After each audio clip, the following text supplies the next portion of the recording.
Cellulite அப்படிங்கிறது என்ன? இது எதனால ஃபார்ம் ஆகுது? அது எப்படி கரெக்ட் பண்ணலாம் அப்படிங்கிறத பத்தி இந்த வீடியோல சொல்றேன். செல்லுலைட் அப்படிங்கிறது நம்ம தொடப்பகுதி, அடிவயிறு, மேல் வயிறு பகுதி அதுல எல்லாம் வந்து பார்த்தீங்கன்னா, ஒரு டிம்பிள் மாரி ஃபார்ம் ஆகுறது. அந்த டிம்பிள் வந்து மைல்டான டிம்பிளா இருக்கலாம், அல்லது இன்னும் ரொம்ப டீப்பான டிம்பிளா கூட இருக்கலாம்.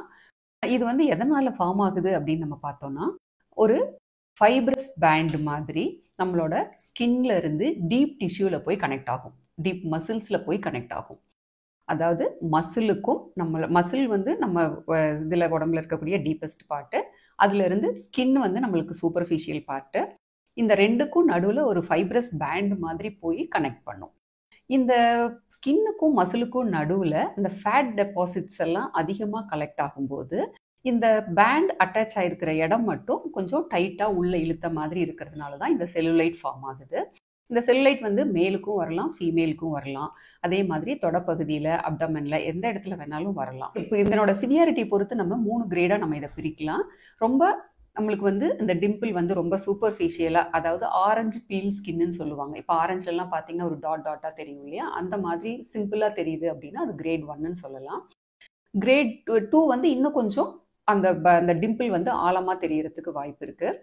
கிரேட் 3ன்னு போயிட்டோம்னா அதில் பார்த்தீங்கன்னா ஒரு 7-8 டிம்பிள் தான் இருக்கும். பட் அதில் வந்து அந்த இன்பிட்வீன் இதில் எல்லாம் ஃபேட் டெபாசிட் ஆயிருக்கிறதுனால ஒரு மேட்ரஸ் அப்பியரன்ஸில் இருக்கும். இப்போ எப்படி பெட்டில் வந்து நம்ம வந்து அங்கங்கே ஒரு டிம்பிள் இருக்குது, நடுவில் எல்லாம் கொஞ்சம் எலிவேட்டடாக இருக்குது இல்லையா? அந்த மாதிரி மேட்ரஸ் அப்பியரன்ஸில் இருக்கும். இது வந்து கிரேட் 3, அதாவது சிவியர் வெரைட்டி ஆஃப் செல்லுலைட்னு சொல்லலாம்.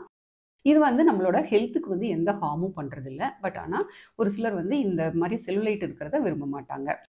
அதனால இதை கரெக்ட் பண்ணிக்கணும்னு நினைப்பாங்க. இதை கரெக்ட் பண்ணுறது வந்து நிறைய பேஷண்ட்ஸ் வந்து லைப்போசக்ஷன் பண்ணால் இந்த செல்லுலைட் வந்து ரிமூவ் ஆகுமா மேடம் அப்படின்னு நம்மகிட்ட கேட்பாங்க, லைப்போசக்ஷன் பண்ண வர பேஷண்ட்ஸ். ஆனால் நம்ம வந்து என்னன்னா, இந்த லைப்போசக்ஷன் பண்ணுறது மூலியம் இந்த செல்லுலைட்டோட சிவியாரிட்டியை வந்து நம்மளால குறைக்க முடியும். பட் வந்து ஃபுல்லாக நம்மளால எரேஸ் பண்ண முடியாது. ஏன்னா அது வந்து நேச்சுரலாக நம்மளுக்கு வந்து ஸ்கின்லையும் அதாவது மசிலுக்கும் ஸ்கின்னுக்கும் அட்டாச் ஆகிருக்கிற ஃபைப்ரஸ் பேண்ட்ஸ் அதை வந்து நம்மளால இது பண்ண முடியாது. பட் வந்து அந்த சிவியாரிட்டி, அந்த ரொம்ப டீப் டிம்பிளாக ஃபார்ம் ஆகுது இல்லையா, அதை வந்து நம்மளால லைப்போசக்ஷன் மூலம் குறைக்க முடியும். அதே மாதிரி நான் சர்ஜிக்கலாக ஏதாவது பண்ணலாமா அப்படின்னு கேட்டிங்கன்னா, இதை வந்து நம்ம எனர்ஜி பேஸ்டு டிவைஸ் ஏதாவது வச்சு நம்ம வந்து இந்த ட்ரீட் பண்ணுறது, ரிப்பீட்டடாக ட்ரீட் பண்ணுறது மூலியமும் இந்த செல்லுலைட்டை வந்து நம்மளால குறைக்க முடியும். பட் ஆனால் காமனாக நம்ம லைப்போசக்ஷன் பண்ணுறதுக்கு அப்புறம் இந்த செல்லுலைட்டோட சிவியாரிட்டி வந்து நல்லா குறைஞ்சு அது வந்து அதாவது கிரேட் 3ல் இருக்குது அப்படின்னா அது கிரேட் 1 அந்த மாதிரி வர்றதுக்கு வாய்ப்பு இருக்குது. பட் வந்து இந்த செல்லுலைட் இருக்கிறது வந்து எந்த விதத்துலையும் நம்மளோட உடம்பை வந்து ஹார்ம் பண்ணாது.